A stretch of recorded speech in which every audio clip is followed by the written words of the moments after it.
कायदे आज़म जो थे एक एक लफ्ज़ ना तोल के बोला, एक एक लफ्ज़, ना किसी पे तोहमत, ना किसी को गाली, ना कोई झूठ को, ना कोई, और एक एक पाई का हिसाब। तो भाई हमें उनको फॉलो करना है। पहले तोलो फिर बोलो।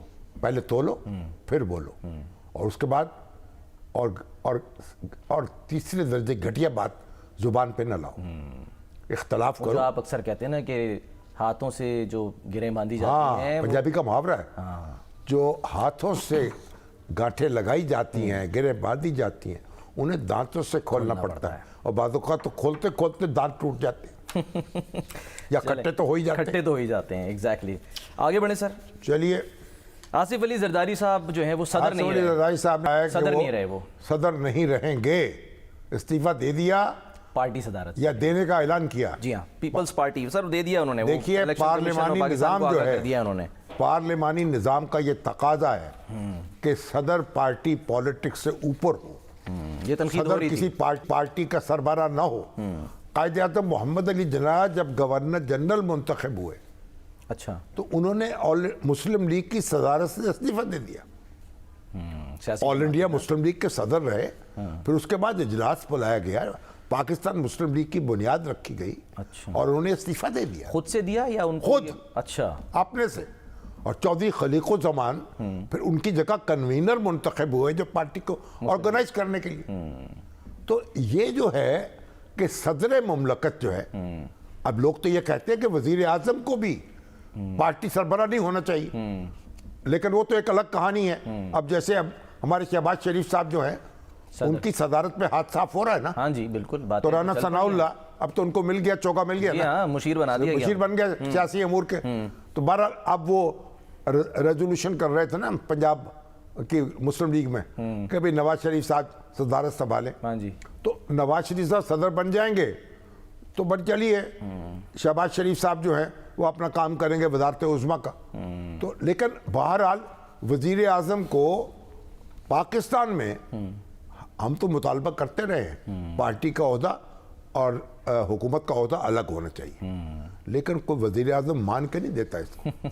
नवाज शरीफ साहब ने भी माना नहीं है इसको। ऐसे ही है। हाँ जी, और फिर उससे पहले भुट्टो साहब ने भी नहीं माना। अच्छा, पार्टी के चेयरमैन भी रहे और वजीर आज़म भी रहे, दोनों काम साथ चल दोनों रहे हैं। काम। अब तो शहबाज शरीफ साहब जो हैं उन पर यह तजर्बा हो रहा है, अल्लाह करे कामयाब हो।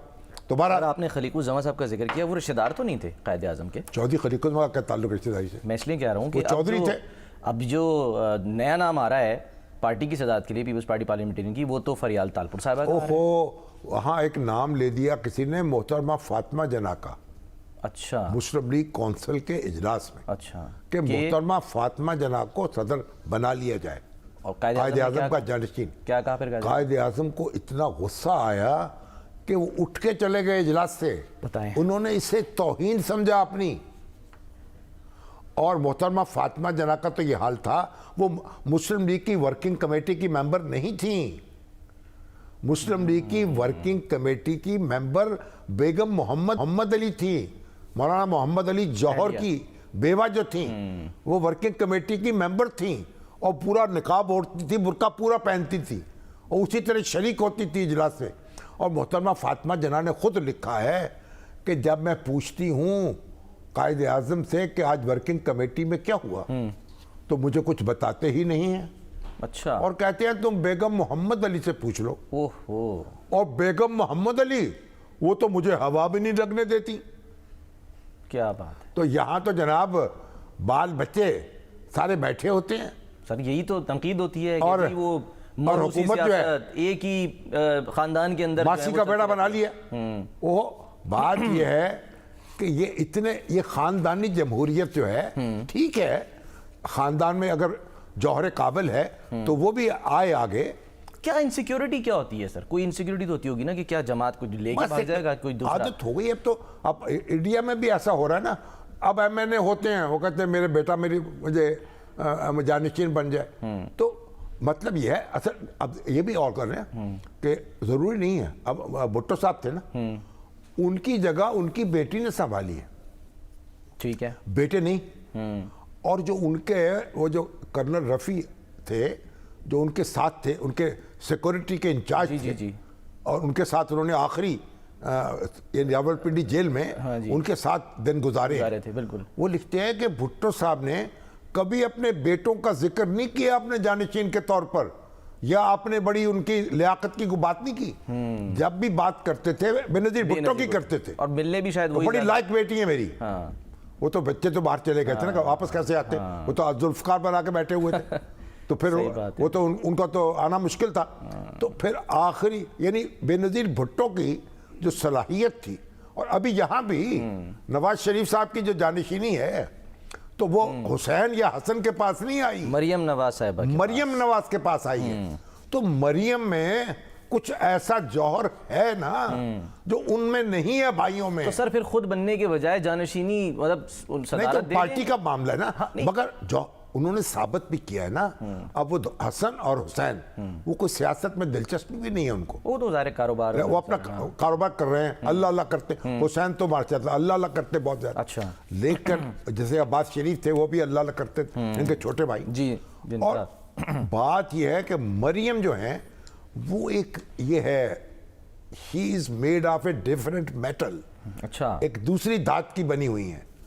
और वो है सियासत की सूझबूझ भी है, ज़ौक़ शौक भी है, और उन्होंने अपना मुकाम भी बना लिया है। तो बहरहाल ये बारी चीज़ें हैं, ये बस होती रहेगी, जारी रहेगी। अब जैसे देखिए इंडिया में सोनिया गांधी जो है, हालांकि इटालियन थी, लेकिन नहीं, लेकिन बहरहाल मुस्लिम कांग्रेस की सदारत संभाली, वजीर आजम नहीं बनने दिया। वो हमारी सुषमा स्वराज होती थी, उन्होंने सैपा शुरू कर दिया, और बीजेपी ने, वरना तो उनको वजीर आजम होना चाहिए था। आज इंडिया में तो वजीर आजम नहीं बन सकी वो, अतालवी निजाद हैं, हालांकि छोड़ के सब कुछ आ गई राजीव गांधी के लिए।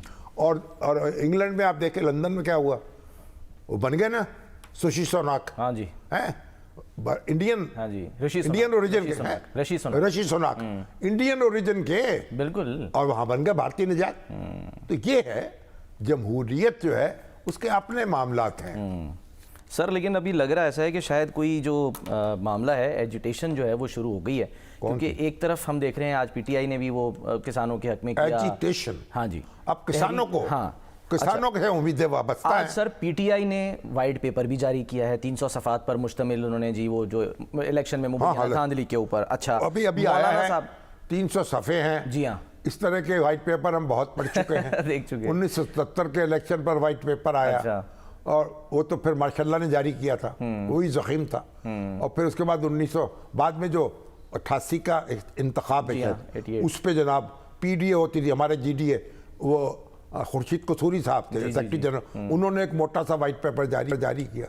हर इलेक्शन पे अपोजिशन वाइट पेपर जारी करती है, ठीक है। अब 300 सफ़े का है, जी हाँ, पढ़ते पढ़ते पढ़ेंगे। एग्जैक्टली। लेकिन बहरहाल आप जो भी इल्ज़ाम लगा दें और जो भी दलील ले आए, पीएनए ने, पाकिस्तान कौमी इत्तेहाद ने इल्ज़ाम लगाया कि भुट्टो के इलेक्शन में 1977 में धांधली हुई है। हुई है।